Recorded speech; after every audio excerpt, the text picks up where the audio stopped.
Graça e paz, queridos. Amém? Vamos orar? Nós te louvamos, te agradecemos, Senhor, por esse privilégio que o Senhor nos dá de podermos estar na tua casa, para que nós possamos te louvar e te agradecer. E também podemos abrir a tua palavra para que o Senhor possa falar aos nossos corações. Que em nome de Jesus, que possamos estar com os nossos ouvidos, a nossa mente, o nosso coração abertos. E que o Senhor possa estar ministrando a nós, que não seja eu, mas que seja o Senhor, Pai, falando aos nossos corações. E que nós possamos sair daqui transformados pela tua palavra. Nós te louvamos e te agradecemos no nome do Senhor Jesus. Amém. Queridos, nós estamos vendo algumas coisas que nós precisamos guardar o nosso coração. Se nós somos cristãos e nós seguimos a Cristo, nós precisamos demonstrar isso às pessoas, esse cristianismo que nós cremos e vivemos. Então, quando nós vivemos de uma forma diferente, as pessoas olham para nós e percebem que há alguma coisa diferente. E essa alguma coisa diferente não vem de nós, vem do Senhor. Mas para que isso aconteça, nós precisamos guardar o nosso coração de algumas coisas. E nós já vimos que nós precisamos guardar o nosso coração da amargura. E aí a gente viu que nós precisávamos perdoar as pessoas. Nós vimos também que nós precisamos guardar o nosso coração do medo, para que a gente não venha viver com medo, porque o medo trava a gente e impede a gente de cumprir a missão que Deus tem para nós. Mas além de nós guardarmos o nosso coração dessas coisas, tem mais coisas que nós precisamos guardar o nosso coração para que a gente então possa viver esse cristianismo da forma como Deus deseja que seja feito. Por isso, convido os queridos a abrir a palavra de Deus lá em Efésios, no capítulo 4, nós vamos ler 2 versos, 31 e o 32. Enquanto os irmãos estão abrindo, o apóstolo Paulo, quando ele escreve essas cartas, ele está mostrando para a igreja como que os irmãos precisavam se comportar, precisavam viver, coisas que eles precisavam deixar de fazer e coisas que eles precisavam começar a fazer. E é claro que para você deixar de fazer essas coisas e começar a fazer as coisas que precisam ser feitas, precisa então da ação do Espírito Santo na nossa vida. Então ele está dizendo assim, olha, vocês dizem que vocês são de Cristo, então deixem algumas coisas e comecem a fazer outras coisas. E dentre muitas da lista que é posta lá, começando a partir do verso 31, a palavra do Senhor diz assim: que não haja no meio de vocês qualquer amargura, indignação, ira, gritaria, blasfêmias, bem como qualquer maldade. Pelo contrário, sejam bondosos e compassivos uns para com os outros, perdoando uns aos outros, como também Deus, em Cristo, perdoou vocês. Então ele lista algumas coisas, tem outras partes também que ele vai listar, outras coisas que nós precisamos deixar de fazer, e outras que nós precisamos começar a fazer. Mas hoje nós vamos falar de uma coisa que para a gente é muito difícil. Nós vamos estar falando sobre a ira. Como que nós guardamos o nosso coração da ira? Como que nós guardamos? Eu até coloquei uns emojizinhos que a gente conhece, que tem lá nos chats, e às vezes nós, nas nossas conversas, a gente coloca um desse, né? Tipo, tô nervoso com tal situação. Mas como que nós lidamos com isso? E o que é interessante é que a ira nos acompanha desde quando a gente é pequenininho. Você vê, as crianças, elas reagem da forma como elas sabem. Uns batem, outros mordem, até mesmo com os pais eles acabam... E quem que ensinou isso para elas?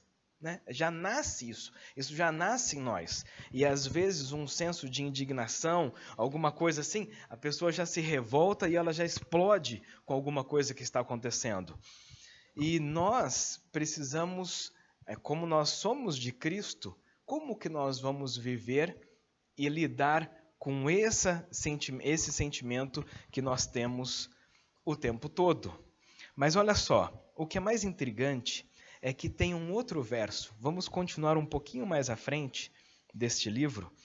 E continuando um pouco mais à frente, Lá no capítulo 4, no verso 26, a palavra do Senhor diz assim: Irai-vos e não pequeis, não se ponha o sol sobre a vossa ira.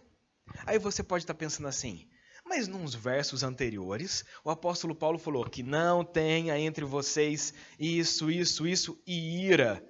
E aí ele fala mais algumas coisas. Agora ele fala assim, irai-vos, do tipo, então pode. Aí você fala, mas agora há pouco ele disse que não pode. E agora ele está dizendo que pode? Mas então pode ou não pode? Porque é o mesmo autor, né? É o mesmo autor falando, porque você pode falar, não, é que um pensa de uma forma e o outro pensa de outra. Não, mas é o mesmo autor dizendo isso. Aí você pode pensar assim, então como é que fica isso? Pode ou não pode? E aí a gente começa a pensar, mas na Bíblia a gente viu que Jesus irou. Ué, mas então se Jesus irou, então pode. E aí a gente começa a pensar assim, e quando Deus irou?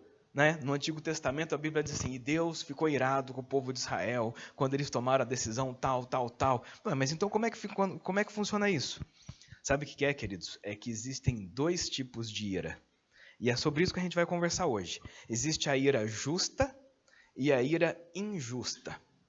Existem essas duas. E por ter essas duas formas de ira, nós vamos ver como que nós precisamos lidar com essa ira para saber de qual ira que nós estamos vivendo, a justa ou a injusta. Por quê? Olha como funciona isso. A ira justa é a ira que você tem contra o pecado. Então vamos dar alguns exemplos. Quando todas as vezes que o povo de Israel deixava Deus para seguir os outros deuses e fazia as coisas erradas, Deus ficava irado. E Deus ficava irado por quê? Porque o comportamento que aquele povo estava tendo era um comportamento que não estava de acordo com aquilo que Deus havia falado. Essa é uma situação. Mas também Moisés, quando ele vê o povo, ele fica um tempo fora, né? Ele está lá no monte, quando ele volta o pessoal está adorando um bezerro de ouro. E aí quando ele volta e vê o bezerro, mas a Bíblia diz que Moisés era um homem muito manso. Aí você pode pensar que quando ele volta daquele monte, que ele tinha acabado de ter contato com Deus, ele volta a ver o pessoal adorando o bezerro de ouro, como ele era muito manso, aí ele, nossa pessoal, que coisa, né? Vocês estão aí adorando já um bezerro, eu só fiquei alguns dias ali e já aconteceu isso, olha, o que vocês acham da gente deixar esse bezerro para lá e a gente voltar para Deus? Olha, eu trouxe até as tábuas aqui. Foi assim que aconteceu? Não foi assim. Quando Moisés pega e volta, ele pega e fala, como que vocês fazem um negócio desse? Né? Eu fiquei esses dias, vocês já estão contra o Senhor? E ele vem e ele está irado. Ele fica irado, mas ele está irado contra quê? Contra o pecado que aquelas pessoas tinham feito. Os profetas é um ótimo exemplo disso, né? Deus falava para os profetas falarem ao povo. E o povo aceitava? Não, o povo prendia o profeta. O povo mandava matar o profeta. Mas o profeta ele falava assim, gente, vocês estão errados. E ele não falava assim, pessoal. Não, ele ficava irado com o comportamento que aquelas pessoas tinham, porque a palavra de Deus já tinha falado que não era para eles viverem daquela forma. Então, quando os profetas falavam com o povo, muitas vezes eles ficavam irados. Você sabe que teve um profeta que falou assim, Senhor, até quando eu vou clamar ao Senhor? A violência, essas coisas, o Senhor não responde. Você vê, o profeta ele também fica indignado nessa situação. Mas ele está assim por quê? Porque o povo estava pecando, porque o povo estava errado. E ele fica indignado, ele fica bravo, ele fica irado contra esse pecado que eles estavam cometendo. Jesus é um outro exemplo. Jesus se irava com os fariseus, porque os fariseus pregavam uma coisa, mas eles viviam outra coisa. E eles colocavam um monte de coisa nas pessoas que nem eles mesmos conseguiam cumprir e que era acima da Bíblia. Tem a Bíblia que nós precisamos seguir, eles colocavam mais coisa ainda. E aí Jesus falou assim, por que vocês estão fazendo isso? Né? Ele também pega, quando ele chega no templo e vê o pessoal fazendo comércio ali, e um comércio ilegal, corrupto daquela situação, ele não chega e fala assim, que coisa, né? Vocês estão aí fazendo isso, mas vamos parar com isso? Não foi dessa forma. Então, a ira justa é contra o pecado. O apóstolo Paulo, nas suas escritas, ele fala assim, olha, eu fico surpreso quão rápido que vocês desviam da sã doutrina, porque olha como é que vocês já estão vivendo. Eu estive aí esses tempos atrás, agora vocês já estão fazendo tudo isso. Você acha que ele estava feliz quando ele escreveu isso? Ele estava bravo de falar assim, gente, eu acabei de sair daí e vocês já estão fazendo essas coisas? Então, essa ira justa, que é a ira contra o pecado, isso é uma coisa. Agora, a outra coisa é a ira injusta. E a ira injusta, ela é diferente. Por quê? Porque ela é carnal. Ela é carnal, ela é cheia de orgulho. Então, eu quero que as coisas sejam do meu jeito. E aí, se as coisas não são do meu jeito, aí eu fico nervoso. E aí eu fico bravo. E aí eu brigo com todo mundo. Por quê? Porque é contra alguma coisa de pecado? Não, é porque as coisas não estão do jeito como eu queria que fosse. E eu quero me impor em cima das outras pessoas. E isso daí é uma ira carnal.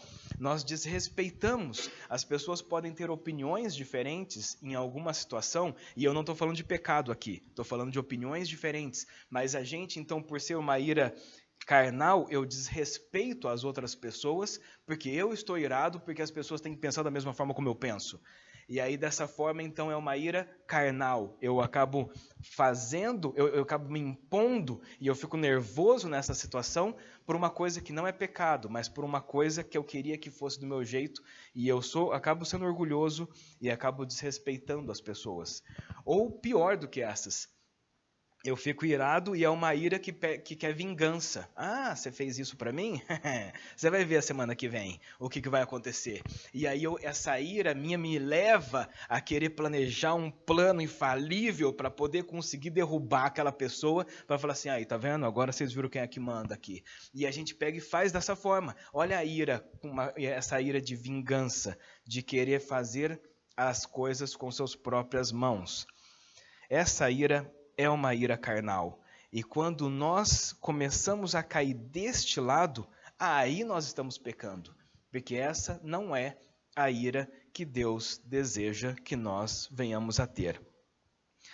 Mas além disso, tem o tempo certo de nós ficarmos irados.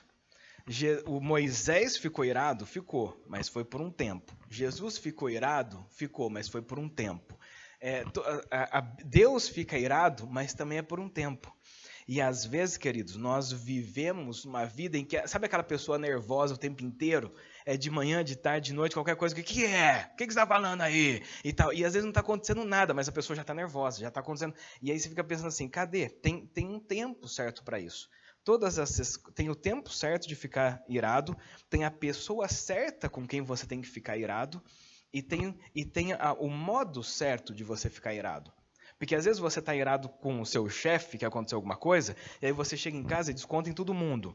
O que esse todo mundo tem a ver com aquilo que aconteceu no seu trabalho? Né? Então tem a pessoa certa com quem você fica irado. Mas a gente acaba descontando em todos. É uma ira injusta, é uma ira carnal. Isso também não dá certo. Mas a gente precisa, então, saber. E também tem o outro problema. O outro problema é quando a gente não explode, mas a gente implode. E aí a pessoa está nervosa, mas aí ela fala assim, paz interior, né? E aí ela pega e engole aquele negócio, e aí chega no dia seguinte acontece de novo, e aí ela faz a mesma coisa. E aí, mas queridos, chega uma hora que a pessoa não vai aguentar, ela vai explodir, e se ela não explodir, ela começa a ficar doente. Por quê? Porque ela não coloca para fora aquilo que está acontecendo. E isso também vai dar problema para você. Então, quer dizer, essa permanência também precisa ser controlada. Mas muitas vezes a gente não faz isso. A gente fica nervoso o tempo inteiro. E a gente fica nervoso o tempo inteiro. E além da gente ficar nervoso o tempo inteiro, a gente não resolve a situação. E todas as pessoas começam a ficar afetadas por causa disso daí. Mas o que é interessante é que o verso 27, que a gente viu aí, ele diz que nós não podemos dar brecha para o diabo, desse versículo que a gente acabou de ler. Por quê? Porque a ira injusta, ela abre brecha para que o diabo entre na nossa vida através dessa situação. E quando ele entra, ele faz aquilo que Jesus falou que ele faz. Ele fala assim, o ladrão vem somente para matar, roubar e destruir. E é só isso que ele faz. E ele faz muito bem. E quando nós damos brecha para o diabo, para ele entrar na nossa vida, através da ira é uma ótima porta para que isso possa acontecer. E o que nós temos feito? Nós temos sido canais de bênção do Senhor para com as pessoas ou nós temos sido canais do inimigo para com as pessoas? Como é que tem sido o nosso dia a dia? Como é que tem sido? Nós temos sido instrumentos do quê?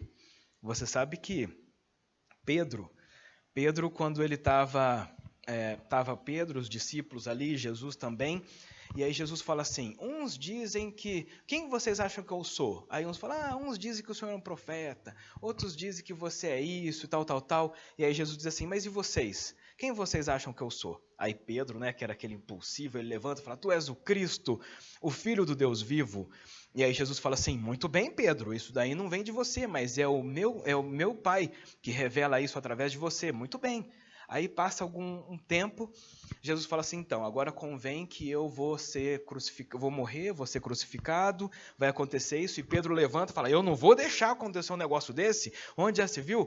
E aí o próprio Jesus, que há pouco tinha falado que Deus tinha usado Pedro para falar isso, ele fala assim, afasta de mim, Satanás, porque eu vou sim cumprir a missão que o meu Pai tem. Era o mesmo Pedro, que há poucas horas tinha sido boca de Deus, e que agora estava sendo boca do inimigo para poder tentar impedir uma coisa que Deus queria fazer através de Jesus. E eu estou falando de Pedro, né? Aí você fica pensando, nós temos sido canais de quem no nosso dia a dia? Nós temos sido canais de Deus ou nós temos sido canais do inimigo? Porque a brecha acontece e se nós não lidamos com isso, nós acabamos então caindo nesse pecado. Mas sabe o que é bem interessante? Eu queria lembrar com vocês uma coisa que aconteceu lá atrás. Quando Abel e Caim oferecem um sacrifício para Deus, vocês sabem que o sacrifício de Abel é aceito, mas o sacrifício de Caim não é aceito. E aí o que acontece? Quando acontece esse tipo de coisa, o Caim ficou feliz? Não. E aí sabe o que é? Deus vai conversar com Caim. Olha só a conversa. Deus conversando com Caim, ele diz assim, então o Senhor lhe disse para quem? Para o Caim. Por que você anda irritado? Opa, então a ira tomou conta de Caim. Mas até aí tá tudo bem, porque olha só. Por que essa sua cara fechada? Né? Eu fico imaginando, às vezes isso acontece em casa, né? A gente tá em casa assim, aí o pai e a mãe falam assim, o que você tá com essa cara fechada aí, menino? Sabe? Então, Deus está falando assim com Caim. Fala assim, Caim, o que está acontecendo? Como se Deus não soubesse, né, queridos? Mas é que Deus está querendo mostrar para o Caim a situação que ele está passando. Porque Deus sabe de todas as coisas. Mas olha só o que Deus fala para ele. Ele fala assim, se fizer o que é certo, não é verdade que você será aceito? Mas, se não fizer o que é certo, eis que o pecado está à porta, à sua espera. Então ele está dizendo assim, ainda dá tempo, Caim. Ainda dá tempo de você reverter o que está passando na sua cabeça. Ainda dá tempo. Olha lá, o desejo, porque o pecado está à porta, à sua espera. O desejo dele será contra você, mas é necessário que você o domine. Então ele está dizendo assim, Caim, você está irado, mas ainda tem chance para você. Ainda tem chance de você, faça o que é certo e deixe esse negócio para lá. Então Deus está conversando com Caim, falando qual era o caminho para que ele ficasse irado, mas não pecasse, que é aquilo que a gente estava falando agora há pouco. Mas aí Caim aceita essa sugestão de Deus? Não. E aí os irmãos sabem tudo aquilo que acontece depois. Mas o que é interessante é que Deus fala para ele assim, olha, o pecado está à porta. Ele está te esperando. Você vai aceitar ou você não vai? Então, quando nós aceitamos, nós abrimos a brecha e aí o inimigo entra e as coisas acontecem. Mas ele diz assim, mas é necessário que você o domine. Então, Deus, pelo Espírito Santo, na nossa vida, nos ajuda a dominarmos essa ira para que essa ira não vire, não aconteça as consequências que a ira acabam acontecendo. Nós temos esse domínio, porque Deus nos deu isso através do Espírito Santo. E aí, quais são as consequências, então? Bom, as consequências da ira, primeiro são os relacionamentos. Você sabe que, às vezes, nós demoramos anos para a gente poder construir um relacionamento. E em questão de minutos, você destrói. Aquilo que você demorou anos para você construir. É a palavra dita do jeito errado, na hora errada, da forma errada. Você fala assim, por que eu fui falar isso, né? Sabe? Então, os relacionamentos são os primeiros a serem afetados por causa da ira. E como que a gente, então, se a gente não tiver a ira da forma correta, nós vamos destruir os nossos relacionamentos. E aqui são todos os relacionamentos que você possa pensar. Olha só o que Provérbios diz. Provérbios diz assim, o irmão ofendido é mais difícil de conquistar do que uma cidade forte, e as contendas são como ferrolhos de um palácio. Então ele está falando assim, ó, o irmão ofendido, para você reconquistar uma pessoa, ele fala assim, é mais fácil você conquistar a cidade do que você reconquistar uma pessoa que você perdeu por uma coisa que você fez ou que você falou. E na ira nós falamos muita coisa e nós fazemos muita coisa e que depois nós podemos então nos arrepender. Mas além disso, o desgaste e o estresse acaba acontecendo também. Nós ficamos irados o tempo todo pelos motivos muitas vezes errados, descontamos nas outras pessoas e desgastamos essas pessoas. Nós estressamos essas pessoas. Às vezes a família não tem nada a ver com uma coisa que está acontecendo e você estressa eles por uma coisa desnecessária. E nós acabamos contaminando essas pessoas com o sentimento que nós temos. Daqui a pouco está todo mundo nervoso com aquela situação. Isso acontece às vezes com brigas familiares, né? Às vezes o tataravô brigou com o tataravô do outro, e aí isso daí foi passando de geração em geração, em geração, em geração, que chegou na sua vez e você fala assim, eu não gosto daquela família. E aí do tataravô, aí você fala assim, aconteceu alguma coisa lá, e você nem sabe o que é, mas você tá bravo com eles. Aí você fica pensando assim, para quê? Nós contaminamos as outras pessoas por uma coisa que nós passamos. E isso também é ruim para nós. Por que é ruim para nós? Porque a Bíblia diz assim, que se a gente não trata da ira, aí a gente começa a ficar amargurado, e a amargura entra no nosso coração. E a gente, quando a amargura entra no coração, aí é uma outra história que nós não vamos estar conversando hoje, mas que isso também acaba conosco e destrói a nossa vida, e a gente fica pensando, não é para isso que Deus nos chamou. Então nós não podemos deixar com que isso acabe acontecendo. Mas, além disso, vem aquele sentimento de culpa depois. E esse sentimento de culpa é terrível, porque quantas vezes nós nos arrependemos daquilo que nós falamos? E quantas vezes nós nos arrependemos daquilo que nós fizemos? E aí tem uma historinha que eu achei bem bacana, em que tem um menino, e o menino era muito nervoso mesmo. E o pai estava querendo ensinar para o menino que ele precisava ser um menino diferente. Ele falou assim, filho, é o seguinte, então agora tem aqui esse pedaço de madeira, e tem aqui esse monte de prego e esse martelo. Cada vez que você ficar nervoso, você pega um prego e martela nessa madeirinha aqui, ó. Tudo bem? Ele, tudo bem. E aí ficou nervoso, foi lá, bateu. Aí passou um dia, ficou nervoso de novo, catou outro preguinho, foi lá, bateu. Aí passou uns 2 dias, o menino tá nervoso de novo, ele vai lá e E aí ele vai assim, né? Aí ele chega e fala assim, pai, já encheu a madeira, né? Porque a madeira, ele ficava nervoso o tempo inteiro e encheu a madeira de preguinho. Aí o pai fala assim, então, mas olha, aí ele vai mostrar que nós precisamos perdoar, que nós precisamos viver de uma forma diferente, tal. Ele falou assim, então agora você entendeu isso? Ele falou, entendi. Então você entendeu que Cristo quer que você ame, quer que você viva de uma forma diferente, quer que você não seja mais assim, você precisa do Espírito Santo, tal. Aí ele disse, sim, pai, eu entendi. Ele falou assim, então agora você perdoa essas pessoas que você ficou nervoso? Você perdoa, vai lá e pede perdão para as pessoas que você ofendeu, para que essas pessoas possam então ser perdoadas pelas ofensas todas que você fez. E para cada pessoa que você pedir perdão, você vai lá e retira um prego dessa madeira aqui, pode ser? Ele falou, tá bom. Aí ele chegou no amiguinho da escola, olha, lembra aquele dia que jogando futebol eu fiz isso, você me perdoa? Perdoa. Ele foi lá e tirou. Aí chegou pro irmão, você lembra aquele dia que eu não deixei você brincar com o brinquedo e bati em você por causa disso? Foi lá e tirou também. Aí chegou pro vizinho, você lembra que eu fiz isso? E ele começou a pedir perdão para todas as pessoas. Aí depois que ele tirou todos os pregos, ele voltou, pai, tirei. Aí ele falou assim, mas olha só as marcas nessa madeira que você fez. Você tirou todos os pregos, Mas olha as marcas de todas essas pregos que você colocou aqui. Isso você consegue tirar? Aí o menino olhou e falou assim, não, isso eu não consigo tirar. Ele falou assim, então, quando nós ficamos nervosos, depois nós pedimos perdão. Mas o buraco ali da marca ainda acaba ficando, da madeira na pessoa ainda acaba ficando. Então nós ficamos com esse sentimento de culpa, por quê? Porque as pessoas, por mais que nós podemos pedir perdão, as pessoas perdoam, mas seria melhor que você não fizesse isso para que depois você não tivesse esse sentimento de culpa por aquilo que você fez.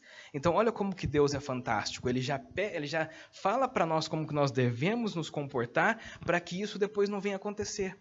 Porque muitas vezes a gente fala assim, nossa, como que eu pude fazer isso para aquela pessoa? E às vezes a pessoa já até te perdoou, mas você não consegue se perdoar daquilo que você fez. Então, para que você não precise passar por isso, então peça a Deus para que Deus possa te abençoando para que isso não venha acontecer. E como que a gente pode fazer então? Bom, aí precisamos guardar o coração. E como é que nós guardamos o coração para que a gente não caia nessa situação? Primeiro, nós precisamos do amor de Deus. Precisamos entender esse amor de Deus, aceitar esse amor de Deus e demonstrar esse amor de Deus para com as outras pessoas. E não é aquele amor de, essa pessoa aqui é bacana, então eu vou ser amigo dela. Porque se eu precisar de alguma coisa lá na frente, eu falo, então, e aí, né? Você não consegue me ajudar aí e tal? Eu quero ser amigo daquele ali, porque aquele ali, ele influencia essa região. Qualquer coisa que eu precisar, não é isso. Isso não é amor. Isso é interesse. E o amor que a sociedade prega é o interesse de você ficar amigo da pessoa para depois você conseguir alguma coisa que você quer. Mas o amor de Deus não é assim. O amor de Deus tudo crê, tudo espera, tudo suporta. E o amor de Deus ele é incondicional. É esse amor que nós vivemos Deus na nossa vida e nós precisamos viver isso para com as outras pessoas também. Nós precisamos desse amor. E quando nós temos esse amor, aí a gente pede a sabedoria para Deus, para que Deus possa nos ajudar a vivermos não pelo modo humano, mas pelo modo como Deus deseja. Por quê? Porque existem duas sabedorias. Tem a sabedoria que vem de Deus, mas tem a sabedoria humana. E eu quero convidar os irmãos a abrir lá comigo. Vamos ver qual que é a diferença das duas. Enquanto os irmãos estão abrindo, lá, o Tiago, ele fala muito sobre sabedoria. E ele fala muito sobre sabedoria, porque tanto é que no começo ele diz, quem tem falta de sabedoria, peça a Deus, porque Deus dá para você. Mas ele diz assim, olha, mas tem a sabedoria certa que você precisa pedir a Deus, porque existe uma outra sabedoria, e essa outra sabedoria, ela não te leva para Deus, pelo contrário, é uma sabedoria que afasta você de Deus. Mas a sabedoria que vem de Deus, ela é diferente.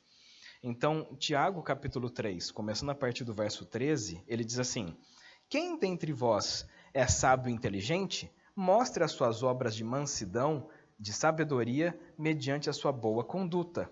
Se, pelo contrário, vocês têm o seu coração inveja, amargurada, sentimento de rivalidade, não se gloriem disso, nem mintam contra a verdade.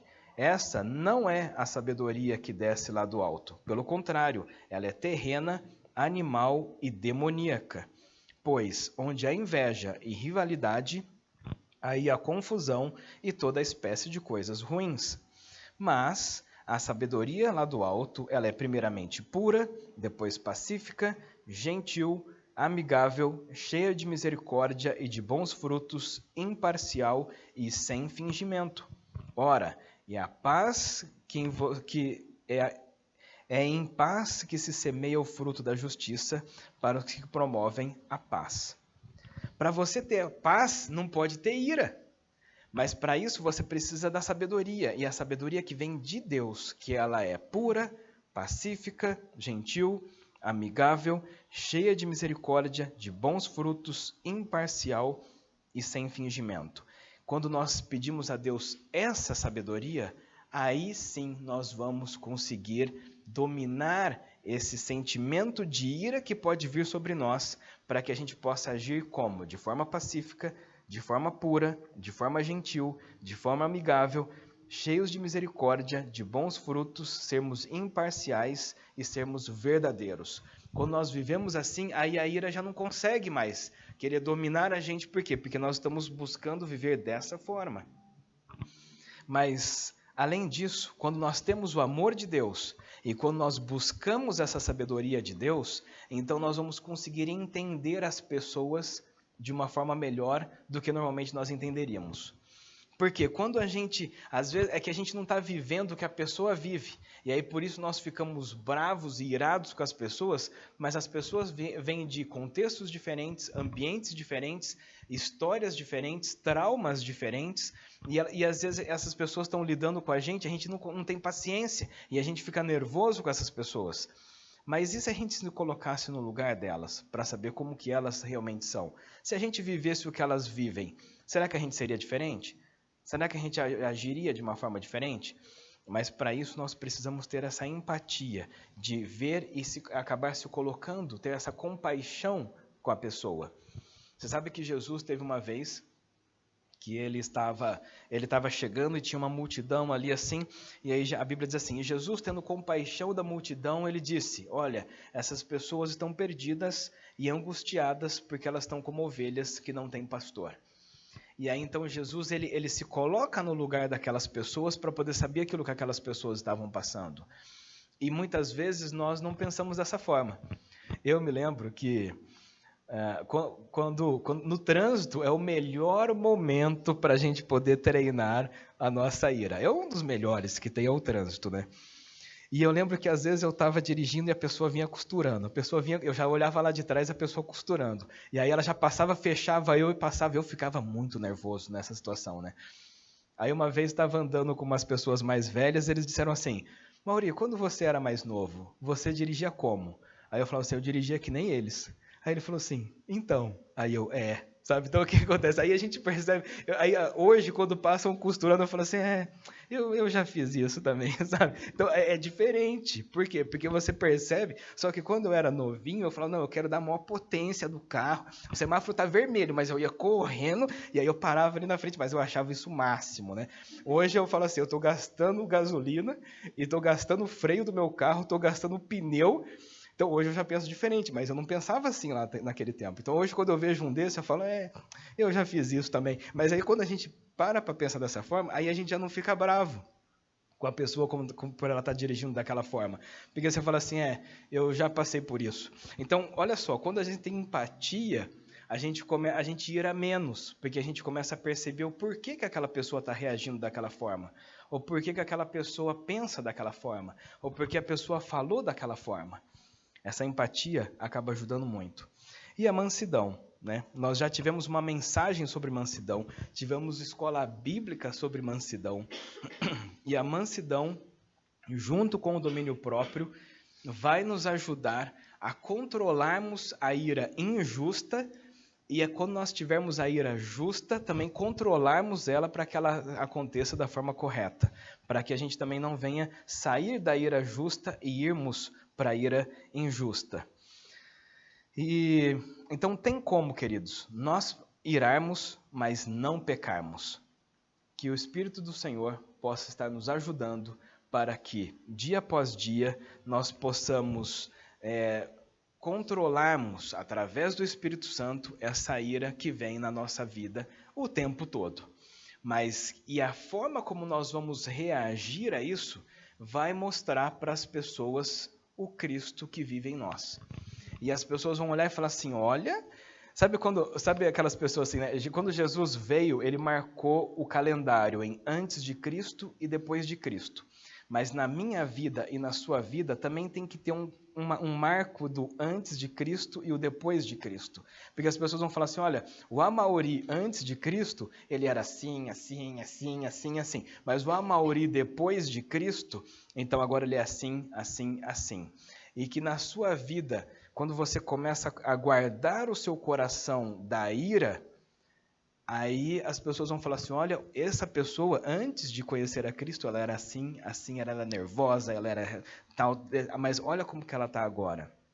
Que nós possamos querer guardar o nosso coração contra a ira, para que nós possamos mostrar Cristo na nossa vida, e assim, Jesus ser reconhecido através de todas as pessoas que viverem conosco. Amém, queridos? Vamos orar?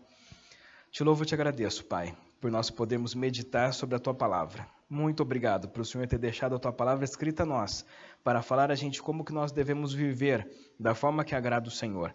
Perdoa-nos, Pai, pelas vezes em que nós nos iramos da forma errada e nós acabamos entristecendo o Teu coração, ofendendo as pessoas, desgastando e destruindo os relacionamentos. Mas que no nome do Senhor Jesus, que a partir de hoje, que nós possamos ter o amor do Senhor, a sabedoria do Senhor, possamos ter essa empatia e a mansidão que vem do Senhor, para que nós possamos controlar essa raiva injusta, e que na ira justa, que nós possamos ter a sabedoria do Senhor de como lidar com ela também, para que nós não venhamos a dar brecha para o inimigo para atuar na nossa vida, mas que nós possamos ser canais do Senhor, Pai, em todo o tempo, para que o Teu nome seja louvado e engrandecido através do tudo que falarmos e tudo que fizermos daqui em diante. No nome do Senhor Jesus. Amém.